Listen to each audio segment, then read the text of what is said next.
Buenas noches, profe.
Compañero, buenas noches. ¿Cómo se encuentran? Buenas noches, Jorge Luis.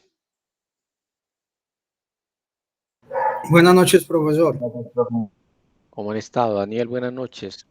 David, buenas noches. Andrea, buenas noches. John Mario, buenas noches.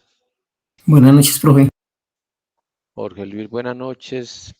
Manuela, buenas noches. Mariana, Miguel Ángel, buenas noches. Espero que todos se encuentren muy bien. Vamos avanzando ya en este desarrollo de la asignatura Introducción al Desarrollo del Software. Hoy es el séptimo encuentro. Nos quedaría faltando solamente un encuentro que sería la próxima semana. Tenemos dos actividades pendientes.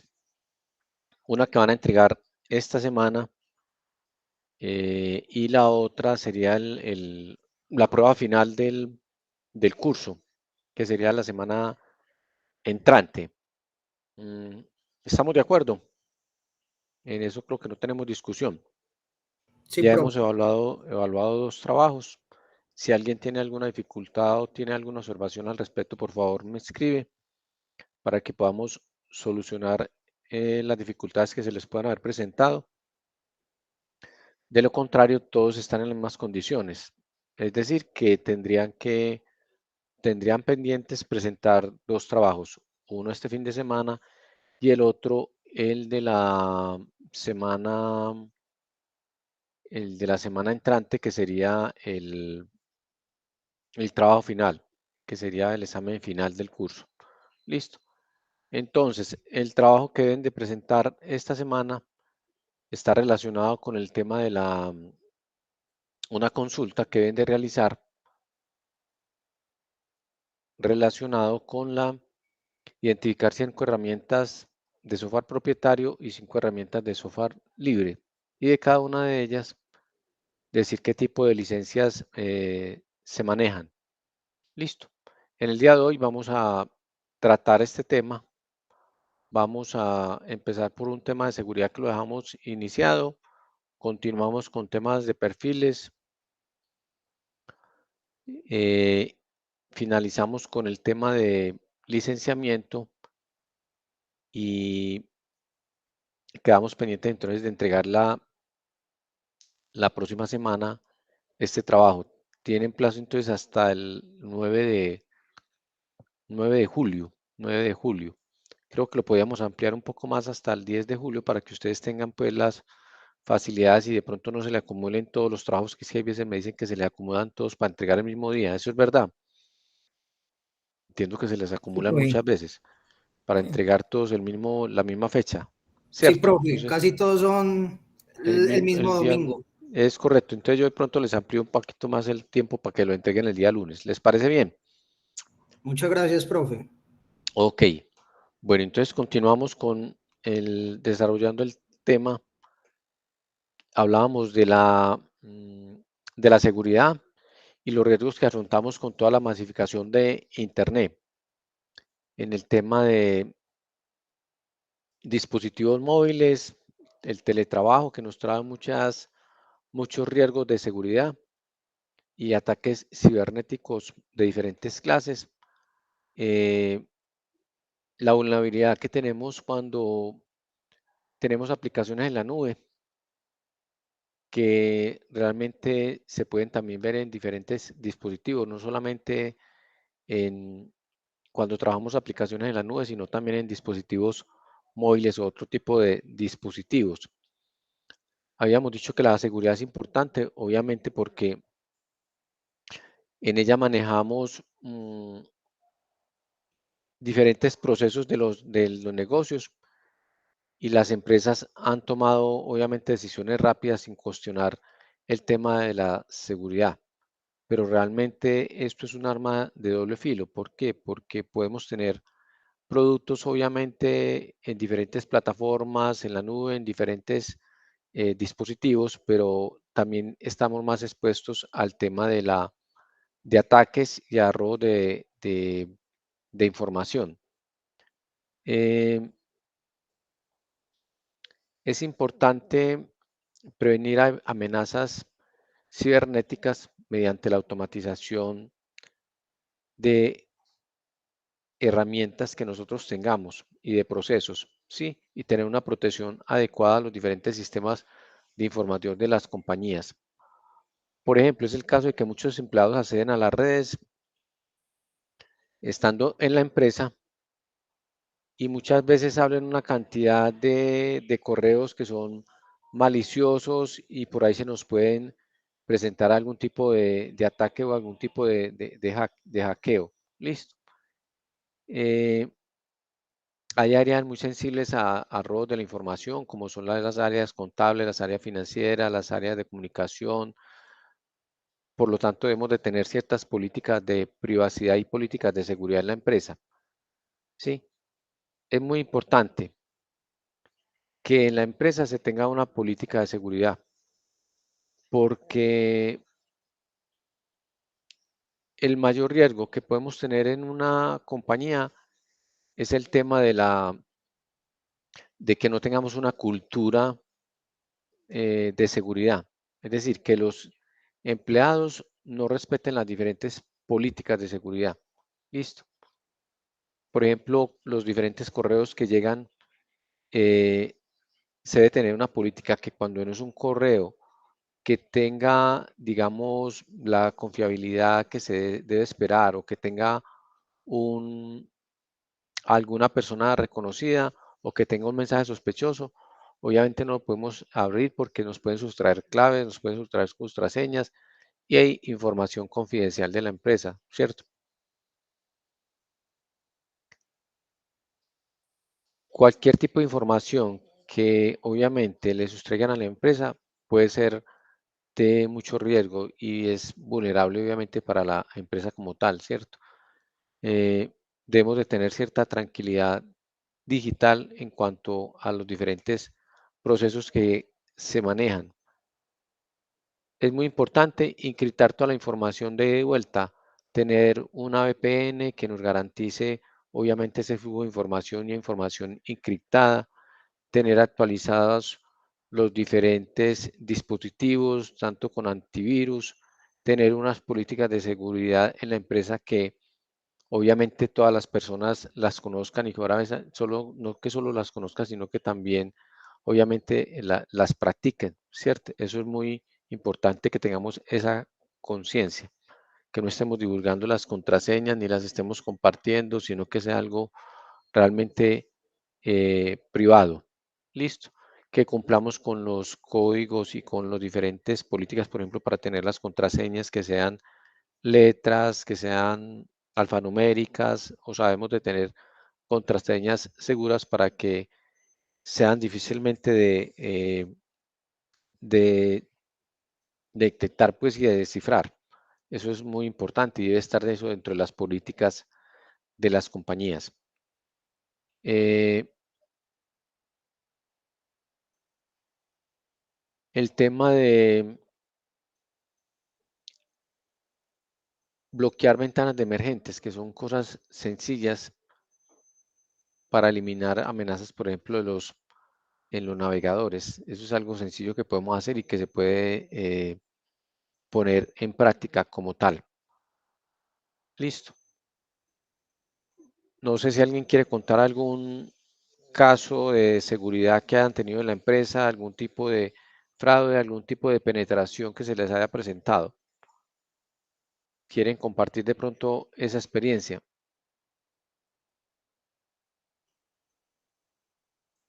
Bueno, voy a proyectar acá un video como para que vamos cerrando este tema relacionado con el tema de la seguridad. Me informan si se escucha. ¿Se escucha? Sí, profe. Muchas gracias. Bueno, vamos a ver aquí una serie de términos relacionados con seguridad que muchas veces consideramos que los conocemos, pero de pronto realmente no tenemos la magnitud de lo que significa cada uno de ellos. Listo. Escuchamos términos como hacking, como malware, como ingeniería social, como phishing, como visting, pero muchas veces no tenemos claro realmente qué es lo que significan esos términos. Vamos a tratar de aterrizar de hacer precisión sobre esos diferentes términos y cuáles son las diferencias de cada uno de ellos. También el tema de cuando hay suplantación, cuando nos muestran una dirección de un servidor, por ejemplo, que no corresponde, a qué hace referencia ese tipo de ataque. Listo. No sé si de pronto tenemos alguno dentro del público, algún experto en seguridad. ¿Hay alguien que trabaje con el tema de seguridad, de ciberseguridad? ¿Ninguno? Bueno, En la actualidad, la mayoría de la gente no puede imaginar estar sin Internet ni siquiera un solo día. Por lo tanto, todo el mundo debe asegurarse de proteger su acceso a Internet con las medidas de ciberseguridad adecuadas. Esto es algo que todos parece que ya tenemos más o menos claro. Sin embargo, solemos escuchar algunas palabras o conceptos como ataque DDoS o ransomware que realmente no sabemos a qué hacen referencia. Hay incluso algunos aparentemente sencillos como hacking que no sabemos explicar en qué consisten. Es por eso que queremos resolver algunas dudas con este diccionario de conceptos sobre ciberseguridad que deberías conocer. Empecemos. Vamos con hacking. Hablamos del acto de... ¿quién nos define hacking? ¿Qué es hacking?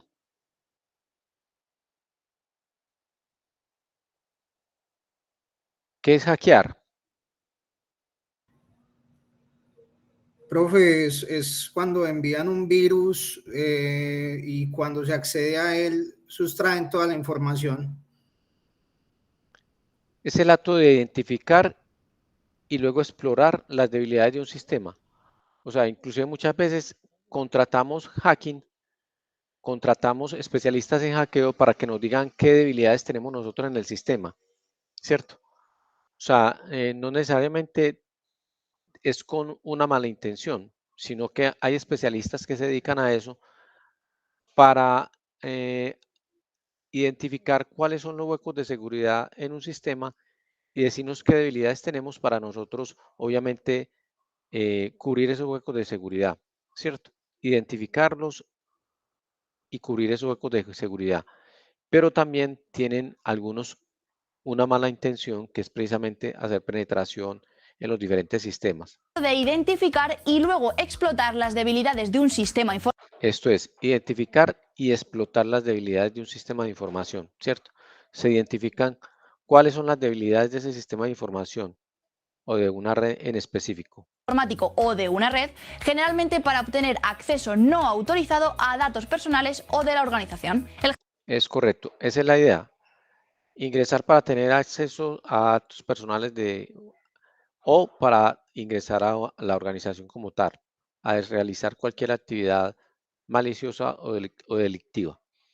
Ese es el hackeo. El hackeo no siempre es una actividad maliciosa, pero el término tiene sobre todo connotaciones negativas debido a su asociación con la ciberdelincuencia. Por otro lado, tenemos malware y virus. Malware. ¿Quién me dice que es malware?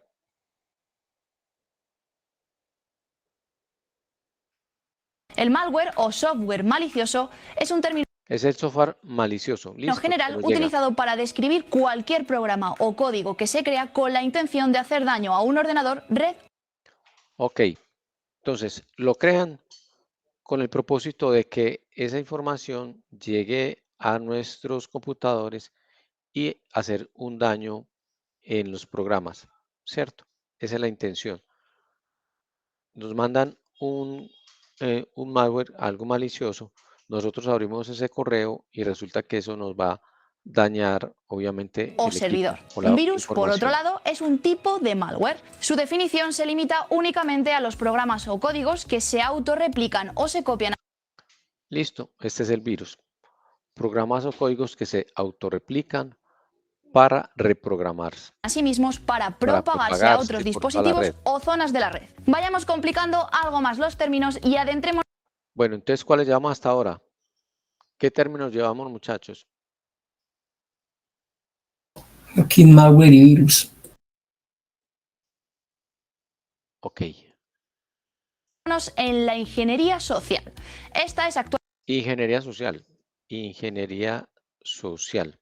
Ingeniería social. actualmente una táctica común utilizada por los ciberdelincuentes para recopilar información sensible de los usuarios.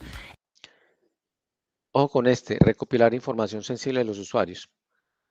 Resulta que esta ingeniería social muchas veces no la hacen y nosotros mismos somos los que estamos brindando información, publicando información, dando a conocer información que es sensible, que es confidencial, y nosotros la estamos entregando de manera inconsciente. Listo. Entonces nos hacen ingeniería social, nos recopilan la información y por ahí nos empiezan a hacer todo tipo de afectaciones de tipo financiera o En pocas para robar palabras, es información de una los técnica procesos. de manipulación. Utilizando una identidad falsa y varios trucos psicológicos, los hackers pueden engañarte mostrándote atractivos anuncios, premios, grandes ofertas y pidiéndote que introduzcas tus datos personales. Listo. Entonces nos muestran, por ejemplo, esta es una forma, ¿cierto? Utilizan una entidad falsa, utilizan diferentes trucos, ¿cierto? Con los que engañan a la gente y la gente obviamente lo que hace es entregar información. Lo hacen a través, por ejemplo, de ofertas, le piden que introduzca datos, entonces nosotros llegamos e introducimos datos pues de una manera muy ingenua, sin desconfiar obviamente de lo que nos está llegando, de la información que nos está llegando, y de esa manera nos están sustrayendo información para después hacernos algún tipo de daño financiero y robarnos información. Premios, grandes ofertas y pidiéndote que introduzcas tus datos personales y bancarios. Toda la información que introduces allí es clonada y utilizada para... Ojo con eso, toda esta información lo que hacen es que obviamente ellos la cogen, la clonan y la utilizan obviamente para hacer todo ese tipo de fraudes y hacerle daño a la persona. Nunca confíen en ese tipo de ofertas, en ese tipo de premios. Muchachos, a nadie le regalan nada. Cuando les llegue ese tipo de información, desconfíen de esas ofertas, desconfíen de esos mensajes, no entreguen información, no se confíen de esos correos, porque realmente hay que desconfiar de toda esa información y hay que hacer una verificación si la información puede ser cierta o puede ser falsa. Listo. Para el fraude financiero o la suplantación de identidad. Aquí Ojo con eso, que hay suplantación de identidad a través de esa información que nosotros estamos entregando. Vamos a ver cuál es. y utilizada para el fraude financiero o la suplantación de identidad. Aquí encontramos algunos tan conocidos como el phishing, smishing y vishing. Y hablando de estos, ¿sabe? Listo. Entonces, llevamos también el de la ingeniería social. Ojo con los que vamos hablando. Listo. Ingeniería social, que ese es muy recurrente. Nos envían información a través de diferentes promociones, de diferentes premios, y ingresamos información que nos piden, información confidencial, muchas veces hasta claves y números de cuentas. Listo.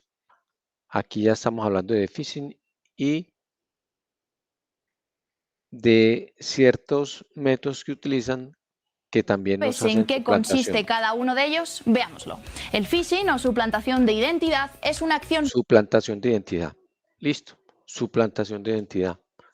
Ese es el phishing. Es una suplantación de identidad que nos pueden estar presentando en un momento dado. Listo. Se presenta también frecuentemente por parte de estas personas que se dedican pues a hacer ese tipo de rastreos. Listo, entonces es una suplantación de identidad.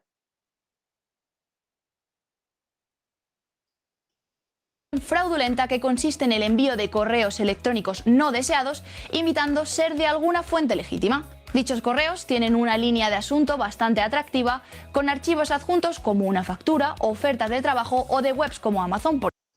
¿Les ha llegado este tipo de... Esto es permanente, esto constantemente nos llega esta información. ¿Estamos de acuerdo o no, compás? Sí, O sea, profe. este phishing es muy común. Que lleguen correos de la DIAN, que lleguen correos de Amazon, que lleguen correos de algún proveedor que uno frecuenta o cuando uno está haciendo alguna búsqueda en internet, empiezan a mandarle también, hacen trazabilidad y empiezan a mandarle a uno correos ofreciendo algún tipo de producto que uno esté buscando y ese es una suplantación y obviamente si nosotros entregamos datos, también podemos incurrir y nos pueden hacer algún fraude por ese lado. Listo. Son los ciberataques más comunes que pueden existir. Listo, el phishing. Por ejemplo, los ataques de phishing son los ciberataques más comunes que tienen como objetivo robar datos sensibles como credenciales de acceso, números de tarjeta de crédito, información de cuentas bancarias, etc. Por otro Ojo con este entonces. Listo. Que es la suplantación de identidad. Vamos a ver el otro. smishing es un término que Phishing. combina SMS, servicios de mensajes cortos más conocidos como mensajes de texto, y phishing. Para definir mejor el smishing, se clasifica como un tipo de ataque de ingeniería social que se basa en la explotación de la confianza humana en lugar de en explotaciones técnicas. Finalmente, vishing es un ciberdelito que utiliza el teléfono para robar información personal confidencial de las víctimas. A menudo denominado phishing de voz, los ciberdelincuentes te engatusan convenciendo a las víctimas de que actúen entregando información privada y acceso a cuentas. Ojo con este. A usted lo llaman, le dan una información, se hace pasar por alguien y empieza a entregar información privada y acceso a cuentas bancarias. Listo. Lo han estado utilizando mucho, llegan y hacen una llamada aleatoriamente a un celular, empiezan a enredar la gente hasta que la gente empieza por entregar información privada y acceso a cuentas. Listo. Ese es muy común también.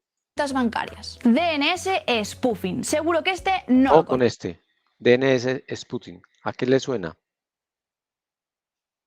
¿Qué le suena a este? Este es mucho más, requiere una mayor especialización. DNS spoofing. Requiere una mayor especialización. ¿Alguien tiene alguna ¿Idea de qué puede ser?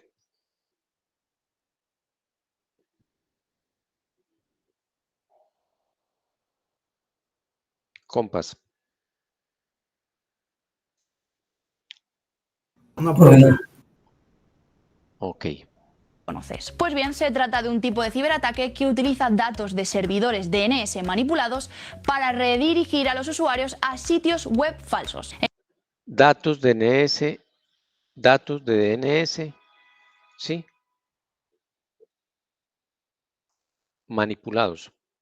Es decir, en un momento dado usted puede ver una dirección de una compañía y resulta que realmente ese no es el servidor que nos están presentando. Por ejemplo, usted puede ver usted puede ingresar a Bancolombia y en un momento dado le pueden estar presentando la página de Bancolombia, pero realmente esa no es la página de Bancolombia. Es algo muy similar, tiene la misma decoración, pero realmente es un DNS que están manipulando, no es la página real de esa compañía. Sí, es una página web falsa. Es una página web falsa a la cual dirigen a los usuarios para que los usuarios entreguen información, les extraen la información y obviamente les hacen el daño si es una entidad bancaria o cualquier otro tipo de entidad.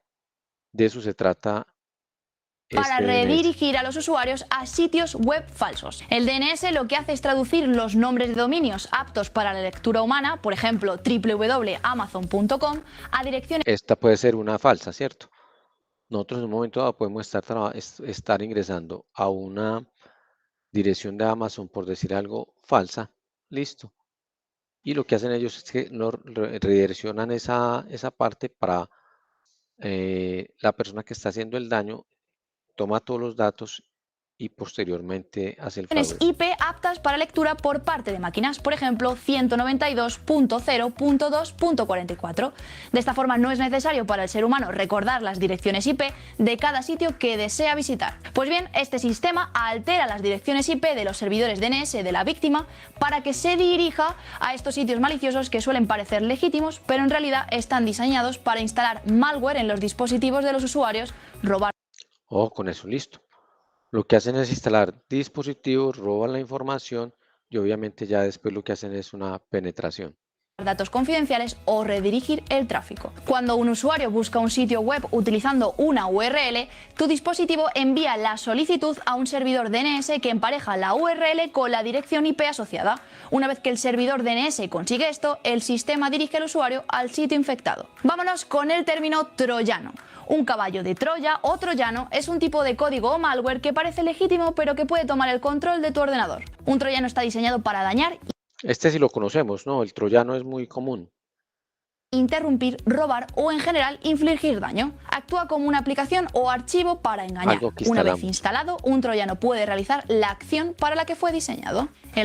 Esa es la particularidad del troyano. Nosotros mismos llegamos, lo cogemos, lo instalamos y ya eso lo que hace precisamente es ingresar al equipo, robar toda la información y ya Ransomware, tener el por su control de la lado, es máquina. un tipo de malware que cifra los datos de la víctima hasta que se realiza un pago al atacante. Si se realiza dicho pago, la víctima recibe una clave de destino los datos de la víctima hasta que se realiza un Ojo pago. con este, El ransomware, este se está el dando, ransom se está hasta que dando se justo realiza ya. un pago al atacante. El ransom. Listo. Ese es el que le están haciendo a las compañías. El ransomware. Listo. Cifra los datos de la víctima hasta que se realice un pago al atacante. O sea, deben de pagar precisamente para que les entregue, para desencriptar la información, para que les entreguen la información. Esto es lo que le han estado haciendo a las compañías últimamente. Listo. Ese se denomina ransomware. Ok. Se realiza un pago al atacante. Si se realiza dicho pago, la víctima recibe una clave de descifrado para restaurar el acceso a sus archivos. Si Esto les han estado haciendo a algunas compañías. Listo. Les llegan, les cifran toda la información, y tienen que pagar obviamente para poder desencriptar toda la información y volver a retomar la operación. no se paga el rescate, el actor de la amenaza publica los datos en sitios de fuga de datos o bloquea el acceso a los archivos. El ransomware sigue siendo una de las tácticas más rentables para los ciberdelincuentes. Vamos con los dos últimos. Primero, adentrémonos en los tan sonados ataques de denegación de servicio o DDoS. Nos encontramos ante uno de los ataques de ciberseguridad más complicados y populares que existen. Este consiste en que el atacante abruma un servidor con tráfico de Internet para impedir que los usuarios accedan a los servicios y sitios conectados en línea. Un ataque DDoS tiene como objetivo hacer que ese sitio web y sus servidores no estén disponibles para los usuarios. Algunos ataques son llevados a cabo por gente descontenta y hacktivistas que desean derribar los servidores de una empresa simplemente para hacer una declaración o divertirse explotando la debilidad cibernética, como el sonado ataque DDoS al servicio de Andorra Telecom, que tiró el servidor en el que los streamers como Rubius o Auronplay jugaban un torneo a nivel nacional. Bueno, compas, quería compartirles pues esa información. Creo que es muy importante, creo que es bastante interesante que conozcan de todos estos términos. ¿Alguien tiene alguna experiencia en particular con uno de los casos que mencionamos?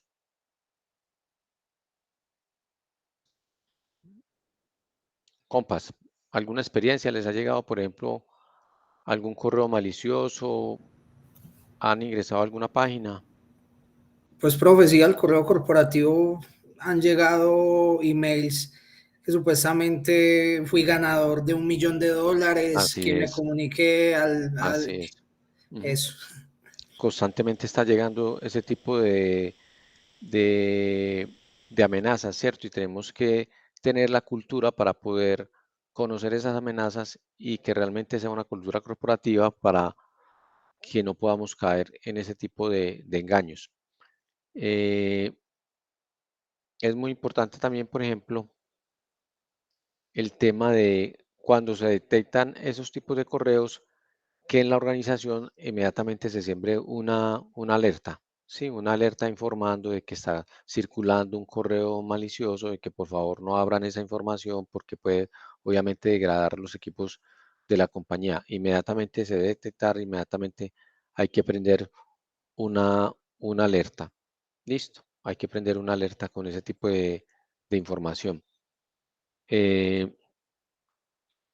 ¿A alguien en particular le ha parecido que de pronto le hagan alguna suplantación, que hayan hecho ingeniería social, que le hayan hackeado el equipo, que le hayan robado información? ¿Alguna experiencia de eso que quieran compartir?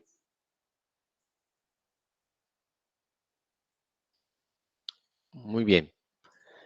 Vamos a continuar entonces ya, pasando ya del tema de ciberseguridad. Entonces vamos a entrarnos y avanzar en la unidad número 3, en lo que está relacionado con la parte de los algunos perfiles, algunas acciones que se deben de realizar o que podemos realizar desde la parte de como desarrolladores de software. Listo. Entonces podemos hablar de perfiles como, por ejemplo, como desarrolladores back-end. ¿En qué consiste? ¿Quién me explica cuál es el back-end? Entiendo que aquí ya hay algunas personas que trabajan en el tema. ¿Algún desarrollador que sea back-end? Es decir, son aquellas personas que están relacionados con todo el tema del desarrollo de la lógica y el diseño de soluciones que tengan que trabajar proyectos con diferentes lenguajes de programación, manejo de bases de datos y conocimientos básicos de configuración de servidores, ¿sí? Deben de tener la capacidad o la competencia de entender los requerimientos del cliente, el trabajo en equipo y obviamente la capacidad de escucha. Son una de las características que debe tener el back-end. Entonces, quedamos que esta persona es la que trabaja la parte lógica del software, la que hace los desarrollos y que tiene conocimientos también en temas de bases de datos. El programador se encarga de diseñar toda la lógica y de solucionar todas las diferentes acciones solicitadas desde una página web. Y estas obviamente se deben de realizar de manera correcta, debemos de garantizar una muy buena calidad, debemos de conocer diferentes lenguajes de programación.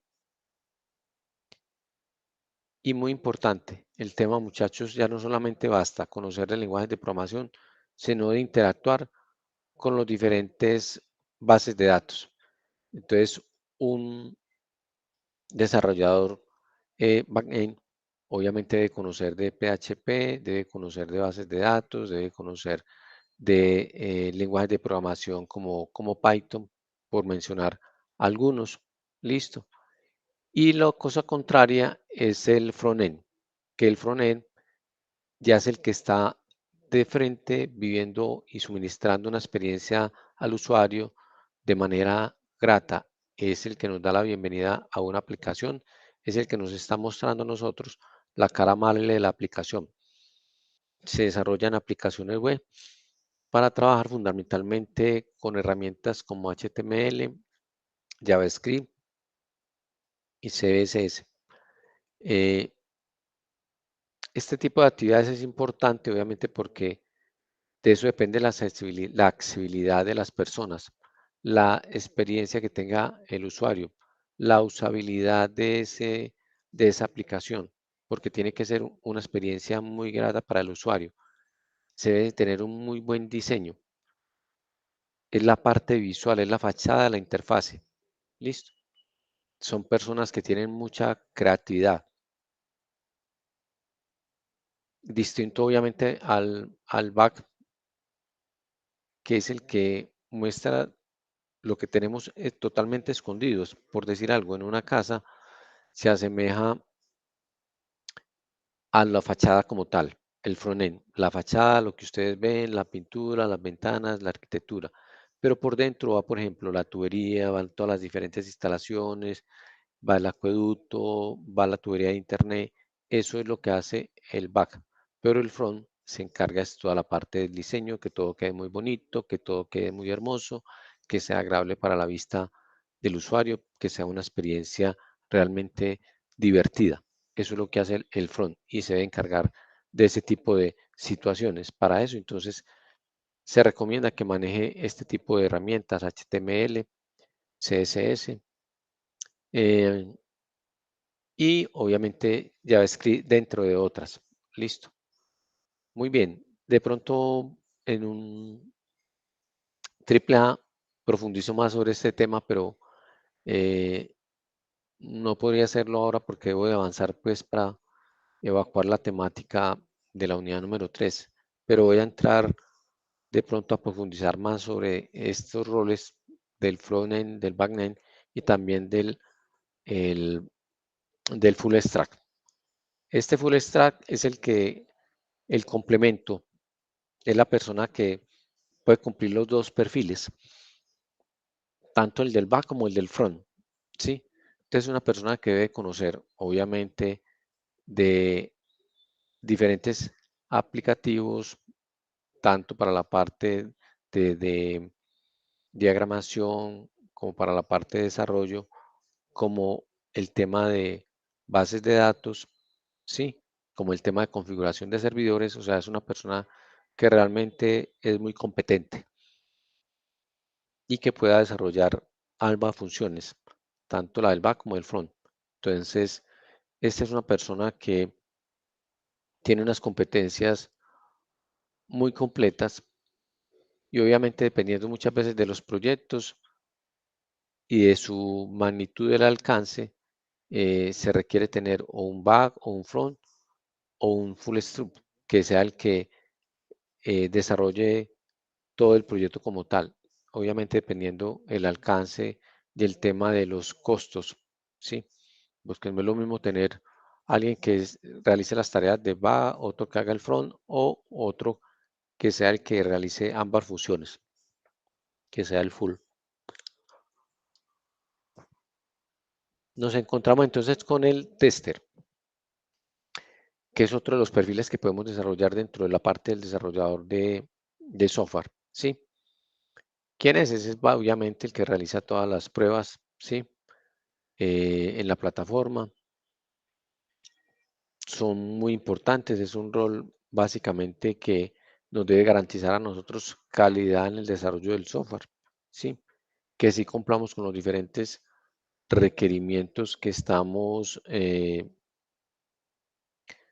con los cuales nos comprometimos nosotros con el cliente. Debemos dar cumplimiento y verificar en ese testeo de que estamos dando cumplimiento a todos esos requerimientos, ¿sí? ¿Cuál es otro de los roles? Podemos ser especialistas de Big Data o analítica de datos, ¿sí? ¿De qué se trata esto? De que podamos ser muy eficientes en el manejo de la información y que nos permitan tomar decisiones muy asertivas, muy eficientes en el manejo de los datos. Para eso, obviamente, requerimos conocer de algún tipo de software con los cuales podamos manipular la información y obviamente tener herramientas y estadísticas y inteligencia de negocios que nos permita interpretar la información y tomar decisiones. Listo. Entonces, ese es todo, ese otro rol, la parte de especialistas de Big Data y analítica de datos. Necesitamos también unas personas especialistas o especializadas en el desarrollo de aplicaciones móviles, ¿sí?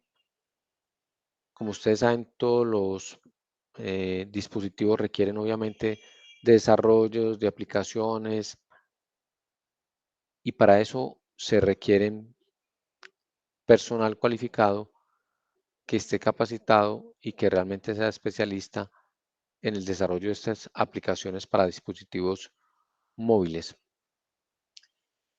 Hay otras disciplinas como la robótica, Internet de las cosas, automatización de procesos que requieren obviamente desarrolladores con conocimientos ya más avanzados que tienen que ver con el tema de electrónica y microcontroladores. Entonces, este tipo de personas obviamente deben de tener una formación mucho más integral, ya no solamente desde la parte del desarrollo, sino también que tengan que ver con el tema de electrónica para manejar compuertas, para manejar controladores, microcontroladores y ya obviamente articular todo eso con los conocimientos de tanto del desarrollo del software como de la parte electrónica. ¿Ok? Entonces, en general, para concluir, las competencias de un desarrollador de software pueden variar dependiendo del área en el cual desea desempeñarse. ¿Sí?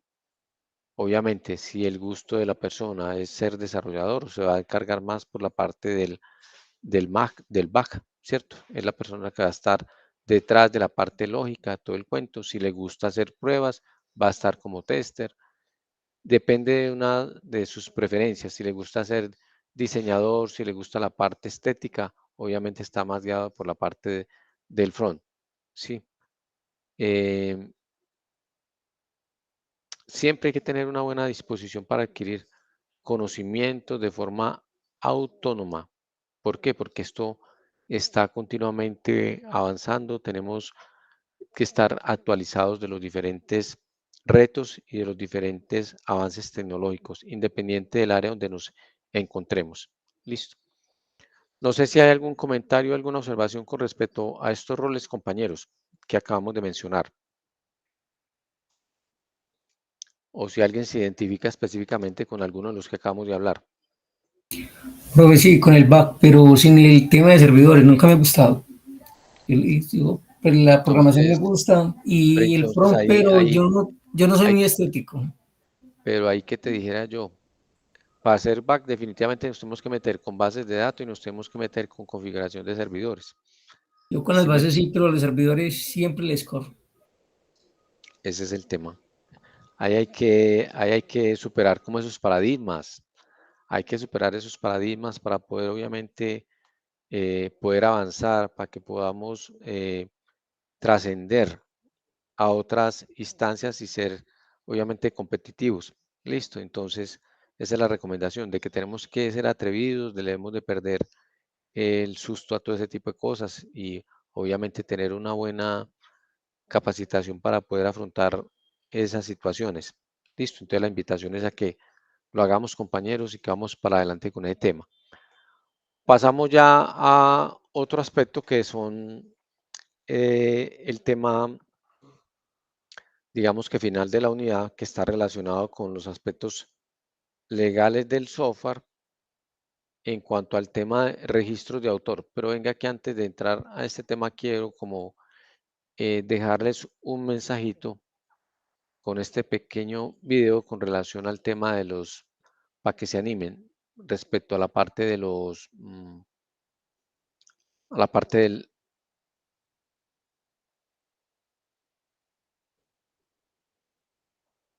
del back y el from.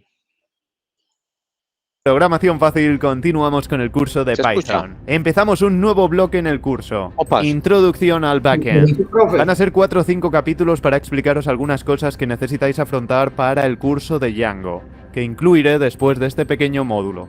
En este capítulo, diferencias entre ambos y quién es el encargado de desarrollar cada uno de ellos.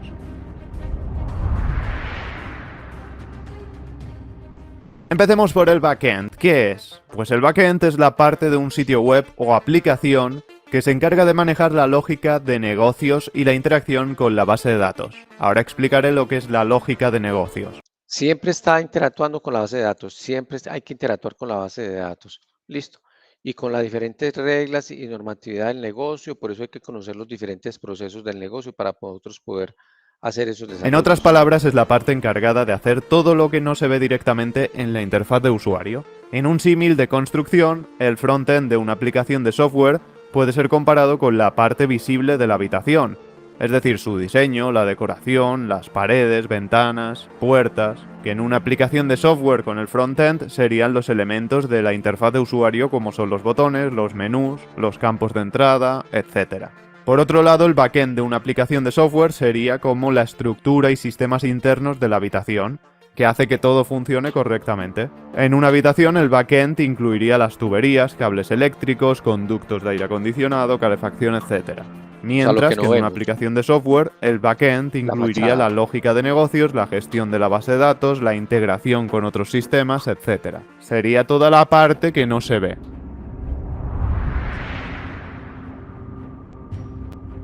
Bien, ¿y qué es esto de la lógica de negocios del backend? Esta lógica también se conoce como lógica empresarial.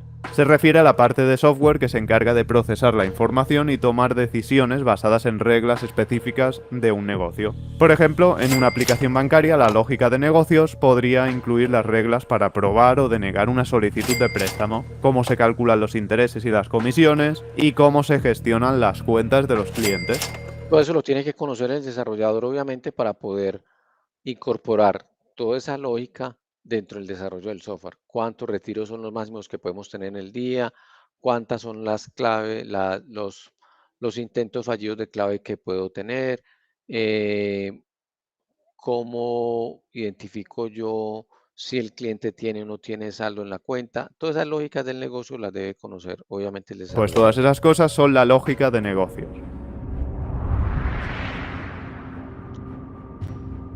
Veamos algunas tareas que se realizan en backend y otras en frontend. Empecemos con las tareas del backend. Por un lado tenemos el almacenamiento de datos. El backend es el encargado de guardar y recuperar la información de una base de datos. Después tenemos una parte importante que es la seguridad. La seguridad.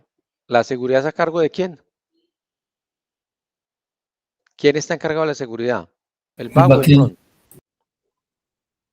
El backend. En el backend nos encargamos de asegurar que solamente los usuarios autorizados puedan acceder a ciertas áreas de la aplicación. Es importante destacar que la seguridad en el desarrollo de backend es crucial, ya que una brecha en esta puede poner en riesgo la información y los datos sensibles de los usuarios. De hecho, ya tenéis un montón de ejemplos de brechas de seguridad que han arrojado a la dark web una gran cantidad de información de usuarios. También tenemos el procesamiento de los datos. En el backend procesamos la información ingresada por el usuario y la utilizamos para tomar decisiones. Por ejemplo, podríamos poner un formulario. El formulario Bueno, entonces, ¿de qué se encarga el backend? Dígame. Lógica de negocio, seguridad, custodia de usuarios, claves. Almacenamiento El de formulario información. está construido con unos Formularios. estilos front-end y es todo aquello que ve el usuario, el botón y los diferentes campos de entrada para introducir datos. Después, cuando pulse el botón de enviar, todos esos datos se gestionan por el backend. Los almacena en la base de datos o hace lo que queramos que haga con ellos. Después, cuando se necesiten utilizar esos datos de nuevo, el backend se encargará de gestionarlos y hacer lo que tenga que hacer con ellos. Y el usuario no ve absolutamente nada de esto. Simplemente sabe que tiene que rellenar el formulario y darle al botón de enviar. El backend se encarga de hacer el resto. Y ahora Gestiona veamos los datos. algunas de las tareas que hacemos en el frontend. Por un lado tenemos la interfaz de usuario. El frontend se encarga de mostrar la información al usuario de una manera visiblemente atractiva y fácil de entender. También tenemos la interacción con el usuario. Aquí nos encargamos de poner cosas con las que pueda interactuar el usuario, por ejemplo, formularios y botones. Después tenemos la optimización de la experiencia de usuario. El frontend se encarga de hacer que la experiencia del usuario sea lo más agradable y sencilla posible, aquello que se conoce como user-friendly, ya que hay que tener en cuenta que todos los usuarios no van a tener los mismos conocimientos de informática que otros. Si alguien tiene un nivel alto en informática, seguramente pueda utilizar aplicaciones con una interfaz bastante ruda y no le cueste demasiado. Pero sin embargo, a alguien que no tiene muchos conocimientos, pues no sería capaz seguramente de utilizar esta aplicación, con lo que ya se descartaría en muchos casos o tendrían que realizarse cursos a propósito. Entre estos es que el primero se enfoca al procesamiento y almacenamiento de datos, mientras que el segundo se enfoca a la presentación y la interacción con el usuario. Esto es exactamente lo que quiero que quede claro. Con esta pequeña explicación resumimos básicamente todo lo que es el capítulo. Aunque estas son partes separadas de una aplicación,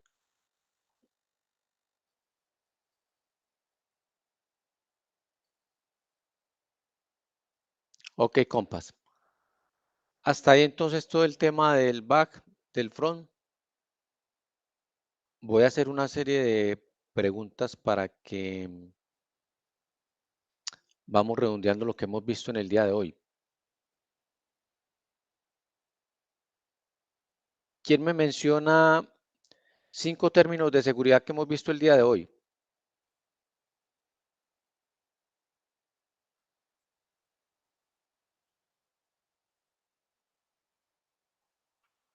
Cinco términos de seguridad que hemos visto el día de hoy. Los que vimos ahorita, el hacking, el malware, el virus, la ingeniería social, el phishing, el missing, el DNS Pop. Bueno, entonces, a ver, despacio. Hacking, Sí, ingeniería social, sí. malware, virus, phishing, missing, DNS Pop.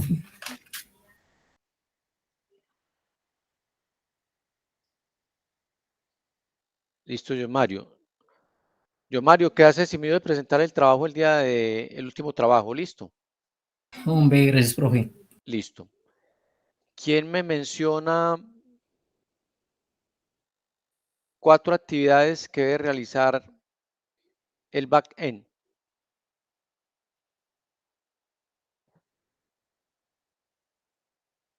A la 1, a las 2, a las 3, a las 4. Ninguno.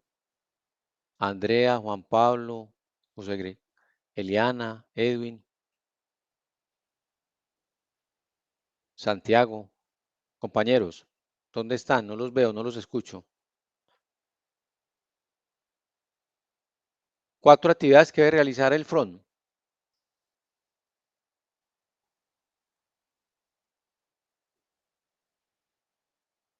¿Dónde están? Santiago está presente. No están conectados, o que están ahí, pero no están, no los veo. No me responde nadie.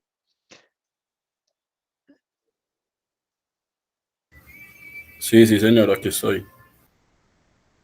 Santiago, cuénteme, regáleme 3 actividades del front.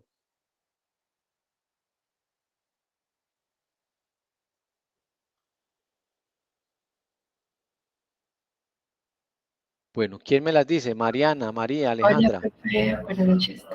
El front se encarga de la seguridad, tiene que ¿Quién? tener, ¿Quién?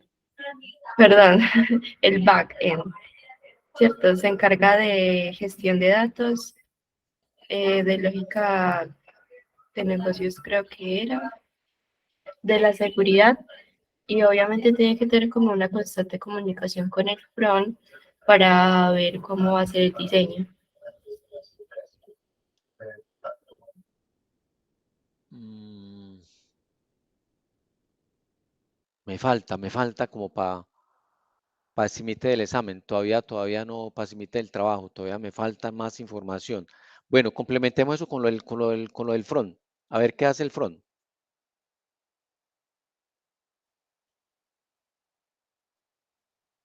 El front. Compa.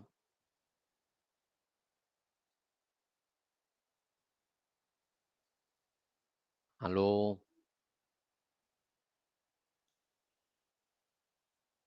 Bueno. Entonces, quedamos de que el back es el que realiza todo el tema de gestión de datos, todo el tema de seguridad, todo el tema de almacenamiento, toda la parte lógica. El front es el que maneja todo el tema de las interfaces de usuarios, la interacción con el usuario, la experiencia, la optimización de la experiencia, todo el tema de la presentación como tal. Listo. Y todo el tema del diseño. Compas, voy a finalizar entonces la presentación del día de hoy con la parte de la exposición relacionada con los aspectos legales del software. Listo. Esto tiene que ver con un conjunto de derechos que tienen los creadores obviamente de las obras artísticas y literarias o literarias. Importante que sepamos que el software en Colombia es considerado como una obra literaria. Listo. Que está compuesta, o pues que puede estar compuesta obviamente por documentación, por un código fuente, que es escrito en un lenguaje de programación. Se protege a través de un registro de derechos de autor, que también es y una protección de datos que también es legislado por la Constitución colombiana. Entonces hablamos de derechos de autor y dentro de esos derechos de autor tenemos derechos patrimoniales y tenemos derechos morales. Dentro del tema de los derechos patrimoniales se entiende por aquellos que brindan al autor la posibilidad de obtener una compensación de tipo económica para explotar obviamente esa obra, ese software y cobra obviamente por un licenciamiento, ¿sí? Hablamos de derechos morales, que son también derechos de autor, aquellos que protegen la auditoría de las personas sobre una obra determinada, en este caso sobre un desarrollo del software. Esos derechos son perpetuos para esas personas. Es decir, hasta que esas personas mueren, obviamente se les reconocen los derechos morales, contrario a los derechos patrimoniales que tienen una vigencia de 80 años después de su muerte. ¿Quiénes explotan eso? Obviamente sus familiares a través de una herencia. Todos esos cantantes que han muerto, que hoy en día todavía se escuchan sus canciones, las personas que heredaron, obviamente, que son familiares de esos artistas, cobran todavía derechos de autor. Listo. Los explotan como derechos patrimoniales. Igual pasa con el software. Listo. Las patentes son derechos que el Estado les concede y que permite a un autor de un invento protegerlo y explotarlo. Esta invención debe contar con ciertas características, como por ejemplo, debe ser algo nuevo, debe ser una inventiva y debe poder aplicarse, es decir, que se pueda cumplir, que pueda cumplir alguna función en la parte de la industria, debe tener alguna utilidad. En Colombia estas patentes se deben de registrar en la Superintendencia de Industria del Comercio. Tiene una vigencia de 20 años. Ok. El software por sí solo no es una patente, hay que patentarlo y obviamente debe ser una invención, debe ser algo que ya no exista. Hay aspectos legales de la parte del licenciamiento del software. Ustedes saben que las licencias de software son contratos que se realizan entre los propietarios del software y las personas que los utilizan, ¿sí? Hay propietarios del software y hay personas que lo utilizan. Propietarios son los que lo desarrollan y los que lo utilizan obviamente son los usuarios. Entre ellos se establece unos términos, unas condiciones, obviamente para poder comercializarlo.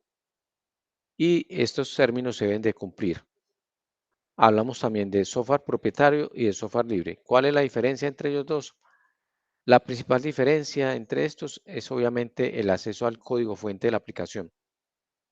Para el código propietario, el código fuente es el recurso más valioso, es lo que vale la plata realmente. Es comparado cuando una comida, cuando uno tiene una receta para una comida o la fórmula de Coca-Cola, ese es el código fuente, nadie la conoce y eso no se vende ni se comercializa. Lo que se comercializa como tal es el producto. Existen diferentes licencias de software comercial, que aquí es donde empiezan ustedes a investigar para presentar el trabajo. Recuerden que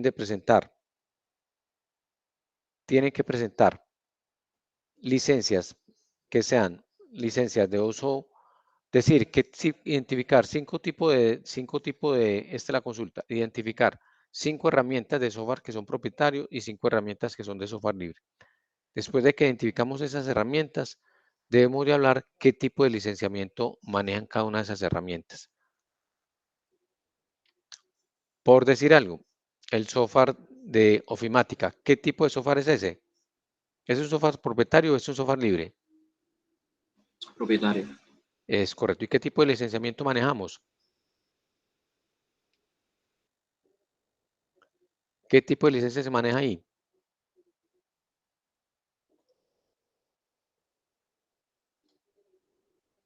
Comercial, pues uno paga para poder utilizarlo durante un año. Licenciamiento de tipo comercial. Listo. Licenciamiento de tipo comercial. Para adquirir ese software con licencia comercial es necesario pagar una licencia. Listo. Entonces es un licenciamiento de tipo comercial porque hay que pagar por el uso de eso. Entonces tienen que identificar el software, decir qué tipo de software es y qué tipo de licencia se maneja. Hasta ahí dejamos entonces el encuentro del día de hoy.